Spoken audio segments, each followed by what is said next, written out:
আসসালামু আলাইকুম। আশা করি সবাই অনেক ভালো আছেন। আজকে অনেক পুরনো একটা ব্লগ শেয়ার করব আপনাদের সাথে।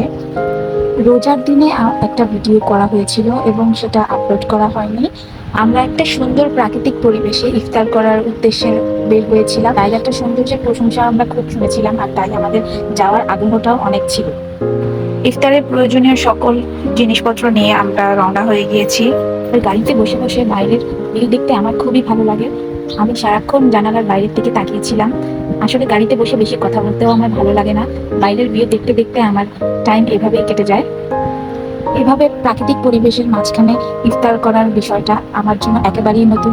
প্রাকৃতিক পরিবেশে এভাবে ইফতার করা কখনোই হয়নি, আর তাই আমি খুবই এক্সাইটেড ছিলাম যে কখন ওই জায়গাটায় যাব এবং আমরা সবাই মিলে ইফতার করব। যাওয়ার সময় একটা কাঁচা বাজারে আমাদের গাড়িটা থামানো হলো, কেননা ওইখানে অনেক দেশীয় কাঁচা বাজার পাওয়া যায়, যা একদম টাটকা ছিল।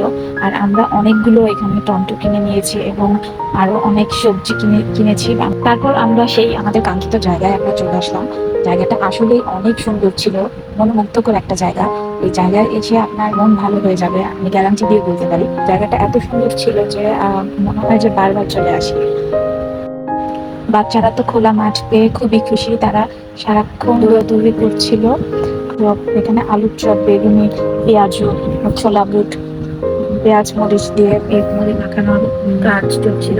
ইফতার শেষ করে আমরা বাসার উদ্দেশ্যে রওনা হই এবং আসার সময় আমরা চায়ের জন্য একটু ব্রেক নিই, আর চাটা খেয়ে আমরা আবার রওনা দিই। আর আলহামদুলিল্লাহ দিনটা অনেক ভালো কেটেছিল।